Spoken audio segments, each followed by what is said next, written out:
इस वक्त पूरा हिंदुस्तान कोरोना काल से घिरा हुआ है, लेकिन धीरे धीरे अनलॉक होते भारत ने अपना कामकाज भी शुरू कर दिया है। इस बीच 15 अगस्त को लेकर लाल किले पर क्या कुछ तैयारियां चल रही हैं, इसी का जायजा लिया है संवाददाता रीमा पाराशर ने। पूरी दुनिया जूझ रही है और भारत भी अछूता नहीं है। इस बार इस संकट का सबसे ज्यादा असर अगर कहीं पर दिखने वाला है तो वो होगी 15 अगस्त के समारोह को लेकर, जहां पर कि इस बार बहुत ज्यादा कटौती की गई है। सबसे पहले हम आपको वो प्राचीर दिखाएं जहां से हर साल प्रधानमंत्री तिरंगा फहराते हैं और इस वक्त भी तिरंगा यहाँ पर लहरा रहा है। 15 अगस्त का जो इस बार कार्यक्रम होगा उसमें प्रधानमंत्री लाल किले की प्राचीर पर मौजूद रहेंगे, तिरंगा जरूर फहराएंगे, लेकिन समारोह में बहुत सारी कटौतियां की गई हैं और उन कटौतियों के मद्देनजर सीधे गृह मंत्रालय की तरफ से गाइडलाइंस जारी की गई हैं, जो कि केंद्र से लेकर राज्य सरकारों को दी गई हैं। और उसमें सीधे तौर पर यह कहा गया है कि इस बार जो समारोह होगा उसे बहुत हद तक वर्चुअल यानी डिजिटल तरीके से किया जाए, यानी उस समारोह का सीधा प्रसारण अलग अलग लोग उसको देख सके। शामिल होने के लिए अपनी तरफ से लोग ना हो और खासकर जो सबसे ज्यादा आकर्षण का विषय रहता है वो रहते हैं स्कूली बच्चे, जो अलग अलग तरीके के कार्यक्रम दिखाते हैं। खुद हमने देखा कि प्रधानमंत्री नरेंद्र मोदी हर बार तिरंगा फहराने के बाद और अपना जो उनका भाषण होता है वो देने के बाद सीधे उन बच्चों से मिलने के लिए भी पहुंचते हैं, लेकिन इस बार स्कूली बच्चों को इस कार्यक्रम से दूर रखा जाएगा सुरक्षा के मद्देनजर और खासकर कोरोना संकट के मद्देनजर। लेकिन ये जरूर है कि 400 के आसपास एनसीसी के कैडेट्स हैं जो इस कार्यक्रम का इस बार हिस्सा बनेंगे।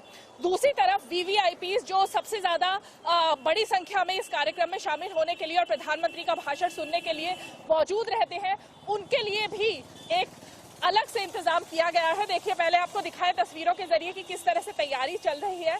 और इस बार वीवीआईपीज जिनके लिए मंच ऊपर बनाया जाता है, कुर्सियां ऊपर लगाई जाती हैं, वो लोग इस बार ऊपर नहीं बैठेंगे, बल्कि उनके लिए भी जो कुर्सियां लगाई जाएंगी वो नीचे, यानी ये जो ग्राउंड दिख रहा है वहां पर वीवीआईपीज के लिए कुर्सियां लगाई जाएंगी। और वो वीवीआईपीज भी बड़ी संख्या में यहाँ नहीं पहुंच पाएंगे, यानी पहले जिस तरह तमाम कैबिनेट मंत्रियों से लेकर जितने भी पूर्व मंत्री हैं और उसके अलावा सांसद हैं या कई और पार्टियों के जो नेता हैं, उन सबको इस कार्यक्रम में बुलाया जाता है, लेकिन इस बार उनकी भी संख्या में कटौती की जाएगी।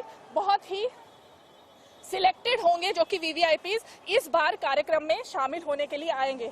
और एक और खास बात जो दिखाई देगी इस बार के कार्यक्रम में वो है कोरोना वॉरियर्स का इस कार्यक्रम में शामिल होना, यानी कोरोना वॉरियर्स को इस कार्यक्रम में शामिल किया जाएगा जो कि कोरोना से जंग को जीत करके बाहर निकल कर आए हैं। उन सबको सम्मानित भी किया जा सकता है और प्रधानमंत्री जरूर उनके लिए कोई घोषणा भी यहाँ से कर सकते हैं।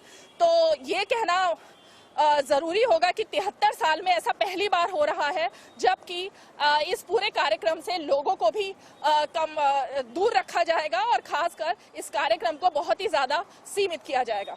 कैमरा पर्सन जेना के साथ रीमा पाराशर, दिल्ली, इंडिया न्यूज। 15 अगस्त नजदीक है, तैयारियां जोर शोर से चल रही हैं, लेकिन आपकी और हमारी सुरक्षा को ध्यान में रखते हुए कुछ बड़े बदलाव हैं, कुछ नई गाइडलाइंस हैं। हम सब साथ में मिलकर फॉलो करेंगे, आप भी साथ दीजिएगा। आगे बढ़ते हुए अब आप देखेंगे देश का सवाल।